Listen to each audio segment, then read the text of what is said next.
네, 오늘 주신 말씀을 가지고 저는 믿음으로 말미암아 살리라라고 하는 제목을 가지고 하나님 말씀을 증거하겠습니다.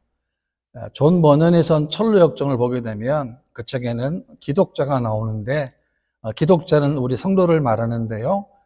기독자 즉 성도들의 삶을 나그네로 묘사했습니다. 무슨 말인가 하니 우리 인생을 살면서 여러 사람, 수많은 사람을 만나게 되고 또 수많은 일들과 사건들을 겪게 되는 것을 책에서 기록해 놓았습니다. 모든 사람이 다 선한 사람이 아니고 또 모든 사람이 다 악한 사람도 아닙니다. 또 모든 길이 좋은 길만 있는 것도 아니고 또 모든 길이 나쁜 길이 있는 것만도 아닌 인생의 모든 굴곡진 그런 삶의 과정 여정을 기독자를 통해서 기록해 놓은 것이 바로 철로 역정입니다. 우리가 하박국서를 보게 되면 하박국서는 지난주에 여러분 보신 것처럼 하나님이 왜 남유다가 이렇게 부패하고 이렇게 타락하고 이렇게 범죄한데 왜 하나님 그냥 두십니까? 라는 질문을 했을 때에 하나님 응답이 무엇인가 하니 하나님은 바벨론을 통하여 남유다를 심판하시겠다는 말씀을 주신 거예요. 오늘은 그 말씀 이후에 그렇다면 이 하박국 또 다른 질문이 있습니다. 그 질문에 대한 하나님의 답을 본문에서 교훈을 얻고자 하는 것입니다. 첫 번째는 하나님의 뜻을 제대로 이해하지 못하는 하박국의 모습입니다. 하박국은 1장에서 보게 되면 그렇게 부패하고 타락했음에도 불구하고 왜 가만히 두느냐고 질문했을 때 하나님은 바벨론 통해서 심판하시겠다고 말씀하셨는데 듣고 보니까 하박국 이해가 안 되는 거예요. 왜냐하면 왜 하필이면 더 악한, 더 부패하고 더 잔인한 바벨론을 통해서 하나님의 성민인 하나님의 택한 나라 남유다가 심판을 받게 되느냐는 질문을 하고 있습니다. 12절 말씀 보게 되면 선지자가 이르되 여호와 나의 하나님이여 나의 거룩한 이시여 주께서는 만세 전부터 계시지 아니하시나이까 우리가 사망에 이르지 아니하리이다 여호와여 주께서 심판하기 위하여 그들을 두셨나이다 반석이시여 주께서 경계하기 위하여 그들을 세우셨나이다 라고 했는데요. 12절을 보게 되면 하박국의 개인적인 신앙 고백이 있습니다. 어떤 고백이냐 하면 하나님은 거룩하신 분이시고 하나님은 만세 전부터 계신 분임을 고백했습니다. 그리고 우리가 사망에 이르지 아니하리라 라고 고백했는데요. 이 말의 의미는 비록 남유다가 바벨론에 의해서 심판을 받기는 하지만 고통을 당하기는 하지만 그러나 결코 완전히 멸망에 이르지 않을 것임을 고백한 것입니다. 또 13절 말씀인데요. 주께서는 눈이 정결하심으로 악을 참아보지 못하시며 패역을 참아보지 못하시거늘 어찌하여 거짓된 자들을 방관하시며 악인이 자기보다 의로운 사람을 삼키는데도 잠잠하시나이까 라고 했습니다. 하나님은 악을 보지 못하시며 패역을 보지 못하시는 분인데 어찌해서 하나님의 백성인 남유다가 이방나라 더군다나 가장 잔인한 민족인 바벨론을 통하여 심판하십니까? 라고 묻고 있는 것입니다. 그래서 이 하박국의 마음은 정말 하나님은 이 땅에서 하나님의 공의대로 심판하고 계십니까? 라는 것을 다시금 재차 묻고 있는 것입니다. 14절인데요. 주께서 어찌하여 사람을 바다에 고기 같게 하시며 다스리는 자 없는 벌레 같게 하시나이까? 라고 했습니다. 사람이 바다에 고기 같다는 거예요. 또 사람이 다스리는 자 없는 벌레와 같다라고 했습니다. 무슨 말이냐면 이제 더 이상 남유다 백성들은 하나님의 인도하심과 하나님의 보호하심을 받지 못하게 될 것을 말씀한 거예요. 즉 다시 말하면 남유다가 바벨론에게 대항 한번 하지 못하고 사로잡히게 될 것을 말씀한 겁니다. 15절 말씀 보게 되면 그가 낚시로 모두 낚으며 그물로 잡으며 투망으로 모으고 그리고는 기뻐하고 즐거워하여 라고 했습니다. 여러분 표현은 참 재미있는데요. 낚시라는 단어가 나오고 그물이라는 나오고 투막이라는 나오지 않습니까? 보통 우리가 바다에서 고기를 잡을 때 많이 사용하는 단어인데 이 말은 뭐냐면 바벨론 군대가 유다를 멸망시킬 때에 그 백성을 사륙하거나 사로잡아갈 때 남유다에서는 아무런 힘이 없다는 거예요. 왜 힘이 없었겠습니까? 왜 그들이 그렇게 무기력했겠습니까? 그것이 바로 그들이 하나님을 떠났기 때문에 그렇습니다. 여러분, 바벨론 군대가 아무런 방해를 받지 않고 점령해서 민족들을 사로잡을 것을 표현한 것입니다.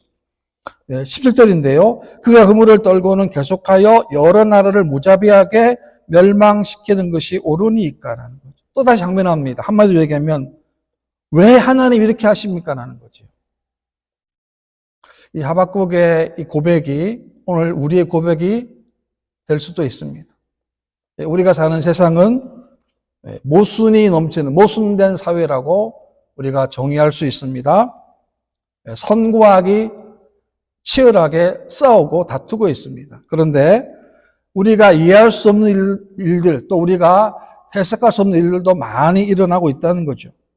우리가 사는 세상에는 여전히 악이 존재합니다. 그리고 우리가 사는 세상에 악인이 더 형통하고 더 번영할 때가 많다는 거예요.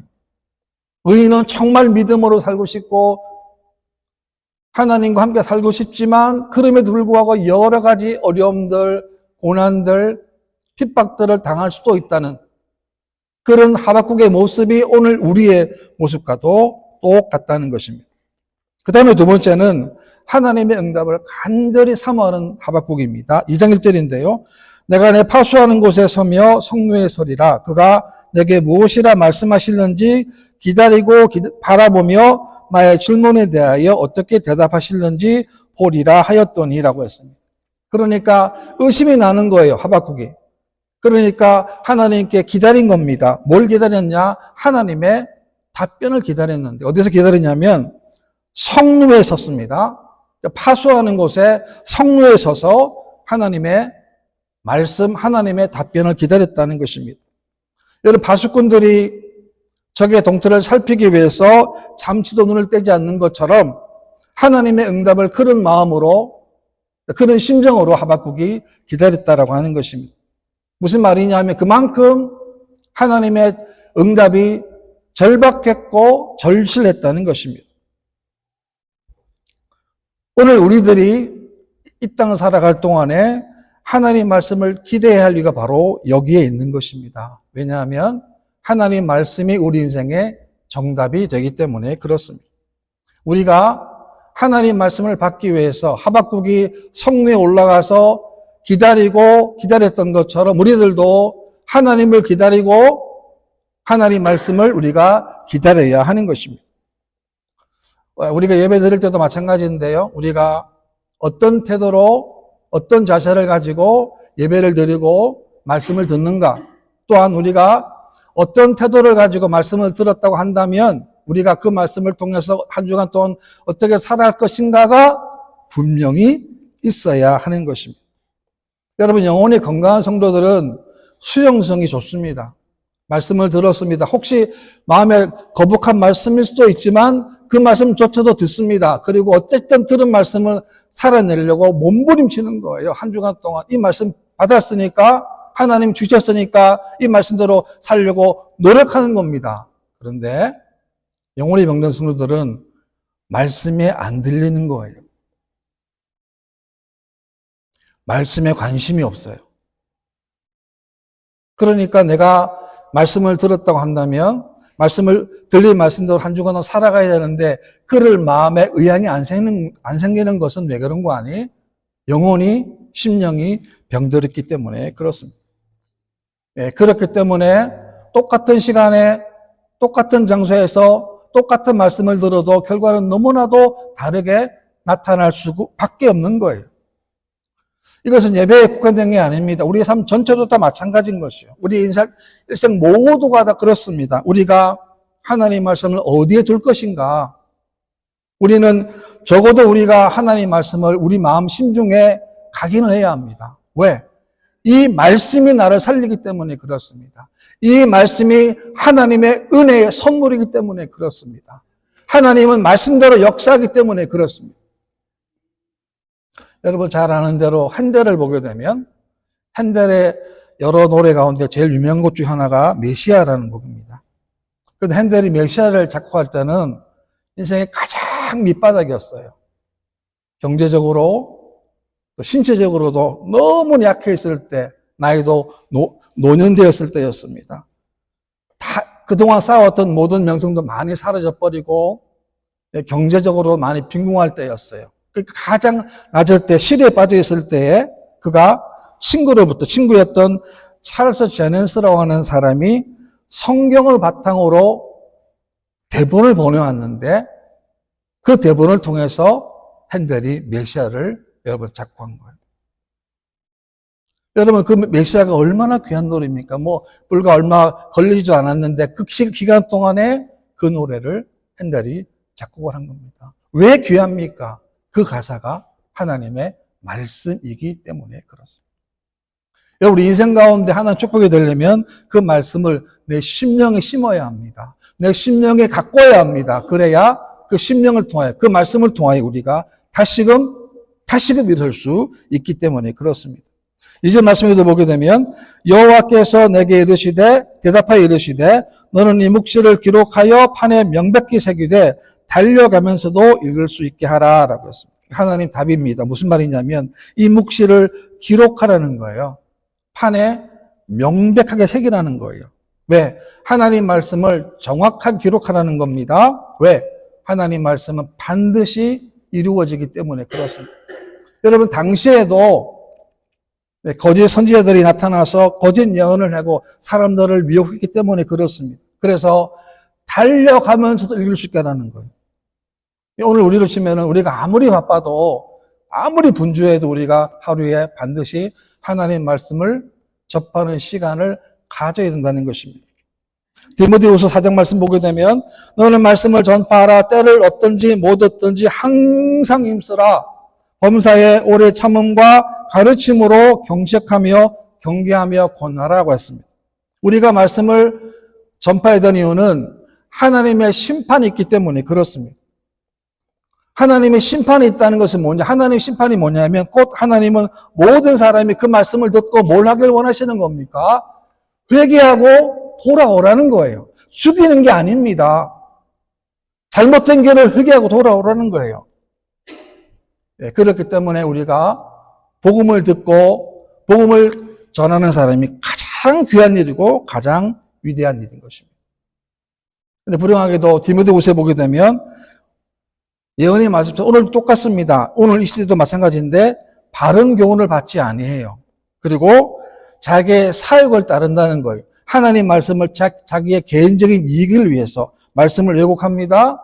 말씀을 자기의 편의주의로 해석을 하는 거예요. 그래서 신앙을 가지고 있지만 여전히 하나님과는 너무나 멀리 떨어져 있는 자기 신앙 갖고 있는 거예요. 하나님 원하는 신앙이 아닙니다. 자기 신앙 가지고 있는 거예요. 그런 영혼들을 말씀을 통해서 다시금 하나님께 불러오는 것 너무나도 귀한 일인 겁니다. 그래서 뭐라 그럽니까? 때를 얻든지 못 얻든지 하라고 했습니다.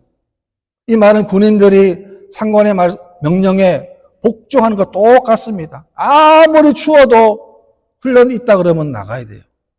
비가 억수같이 쏟아집니다. 막 진흙탕입니다. 산을 타지 않습니까? 그래도 훈련 때는 바깥에 나가서 간부, 중대장님이나 소대장님이 높은 분의 명령을 따라서 가라 그러면 가는 거예요. 아무리 더워도 몸에는 막 엄청 여름에 그 더운 그 속에도 명령하라면 군인은 순종하는 것처럼 우리가 하나님 말씀 받았다고 한다면 때를 얻든지 못 얻든지 하나님 말씀을 우리가 증거해야 하는 것입니다. 3절 말씀에도 보게 되면 이 묵시는 정한 때가 있나니 그 종말이 속히 이르겠고 결코 거짓되지 아니하리라. 비록 더딜지라도 기다리라. 지체되지 않고 반드시 응하리라. 잠언 3장에 보게 되면 범사가 기한이 있고 천하 만사가 다 때가 있다는 거예요. 이 세상의 모든 것은 다 때가 있는데 가장 중요한 때가 뭐겠습니까? 그것이 바로 하나님의 때라고 하는 거예요. 하나님 말씀에 하나님의 때가 있다는 거예요. 하나님 약속하셨으면은 그 약속의 말씀이 이루어지는, 성취하는 그 때가 있다는 것입니다. 비록 하나님의 말씀이 즉각적으로 성취되지 않는다 할지라도, 더디다 할지라도 반드시 하나님 말씀하신 것은 이루어지시는 줄 믿으시기를 바랍니다. 그렇기 때문에 우리가 말씀을 믿을 수가 있는 것입니다. 하나님의 응답은 하나님의 가장 정확한 시간에 응답이 되는 것입니다. 그래서 히브리 10장 보게 되면 너희에게 인내가 필요하면 너희가 하나님의 뜻을 행한 후에 약속하신 것을 받기 위함이라라고 했습니다. 얼마나 귀한 말씀입니까? 왜 인내가 필요합니까? 우리가 하나님의 말씀대로 순종한 이후에 하나님이 약속한 것을 받기 위해서 우리들에게 인내가 필요하다라고 했습니다. 그 다음에 세 번째는 의인은 오직 믿음으로 사는 것입니다. 가장 잔인하고 가장 악랄했던 바벨론 사람들로 의해서 포로가 되고 고통을 당하게 됩니다. 그때 뭐 하라는 겁니까? 그 시간에도 믿음으로 살아가라라고 하는 것입니다. 이것은 그들만 그런 게 아니에요. 오늘 우리들도 마찬가지 아니겠습니까? 우리가 세상 살 동안에 어떤 순간에 어떤 위기를 만나도 어떤 환경 가운데에서도 우리는 절대로 이 믿음을 잃어버려서는 안 된다라고 하는 것입니다. 요셉을 보게 되면 요셉이 고난의 길을 갑니다. 형들로부터 팔린 이후에 13년 이후에 총리가 되는데 오랜 시간이 걸렸습니다. 그런데 여러분 요셉은 그 시간 동안 아무렇게나 살지 않았습니다. 아무도 안 본다고 자기 욕망에 따라 자기 욕정에 따라 내가 하고 싶은 대로 하지 않았습니다. 비록 이해할 수 없는 노예였습니다. 그러나 그 속에서도 그는 누구 함께 했습니까? 하나님이 함께 하신 거예요. 13년 동안 그렇습니다. 감옥에 가서도 마찬가지. 억울해 감옥 갔습니다. 얼마나 억울합니까? 하루아침에 노예가 종으로 팔린 것도 억울한 일인데 이 속에서 조금 살만하니까 노예가 된 거, 이제는 감옥 갔습니다. 억울하게도. 근데 그곳에서도 하나님이 함께 하셨어요. 그러니까 하나님이 함께하는 믿음을 요셉은 잃지 않았다는 거죠. 그래서 뭐가 됩니까? 나중에는 애굽의 총리가 될 수 있었다는 거죠. 우리 믿는 사람들은, 예수 믿는 사람들은 누가 보든지 누가 보지 않든지 간에 우리는 항상 예수 믿는 사람임을 날마다 고백하는 삶을 우리가 살아가야 되는 것입니다. 요셉은 그 환경 가운데서도 믿음을 잃지 않았다는 것입니다. 4절 말씀에도 보게 되면 보라 그의 마음은 교만하며 그 속에서 정직하지 못하나 의인은 그의 믿음으로 말미암아 살리라 라고 했습니다. 여러분 바벨론 군인들은 포악했습니다. 잔인했습니다. 그러나 의인은 누구의 믿음으로? 그의 믿음으로 말미암아 살리라 라고 했습니다. 그래서 우리는 항상 왜 말씀 필요하냐면 말씀을 받았으면 말씀과 믿음은 동전의 양면입니다. 그래서 우리가 하나님 말씀하셔도 믿음이 없으면 그 말씀에 반응할 수가 없는 것입니다. 우리의 믿음은 순종으로 완성이 되는 것입니다. 그렇기 때문에 우리가 말씀이 없는 삶은 마치 열매 없는 무성한 잎사귀와 똑같은 신앙생활을 할 수밖에 없는 것입니다. 더 큰 문제는 뭐냐면 우리가 영적인 타락과 영적인 부패는 말씀을 소홀히 대할 때부터 시작하게 되는 거예요. 왜 안 들어오니까 내 마음대로, 내 계획대로, 내 뜻대로 살아가게 되는 것입니다. 그래서 고린도후서 10장 말씀, 13장 말씀 보게 되면 너희는 믿음 안에 있는가? 너희 자신을 시험하고 너희 자신을 확증하라 라고 했습니다. 우리가 건강검진을 통해서 몸의 상태를 체크하는 것처럼 우리가 하나님 앞에서 말씀을 통해서 우리의 믿음 생활을 체크를 우리가 받아야 합니다. 예수를 믿지만 우리가 혹시라도 하나님께 실수한 것은 없는지 혹은 우리가 하나님보다 먼저 결정하고 먼저 행한 것은 없는지 우리가 한번 체크를 해봐야 합니다. 뿐만 아닙니다. 우리가 예수 그리스도의 복음을 받았다고 한다면 그 복음에 맞도록 살고 있는가를 우리가 체크를 받아야 하는 것입니다.